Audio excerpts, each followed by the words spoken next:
बिस्मिल्लाहिर्रहमानिर्रहीम, अस्सलाम वालेकुम। हमने आज बनाई है बहुत ही मज़ेदार और जायकेदार चिकन आलू की कढ़ाई। इसके लिए एक ले लिया है बड़े साइज़ का प्याज और को भी हम इस तरह से काट लेंगे। 1/2 कप घी, आप ऑयल भी यूज़ कर सकते हैं और इसमें हम शामिल कर देंगे चिकन। और जब का रंग सिक जाएगा तो उस वक्त हमने डालना है 2 टेबलस्पून लहसुन अदरक का पेस्ट और जब ये भी भुन जाएगा तो हम शामिल कर देंगे इसमें प्याज।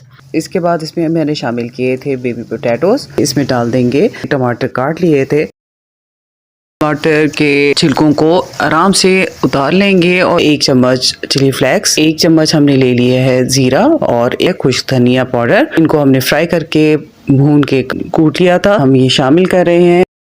सब्ज मिर्च भी एंड पेस्ट में शामिल कर रहे हैं। नमक प्लेट में निकाल रहे हैं, इसको आप ज़रूर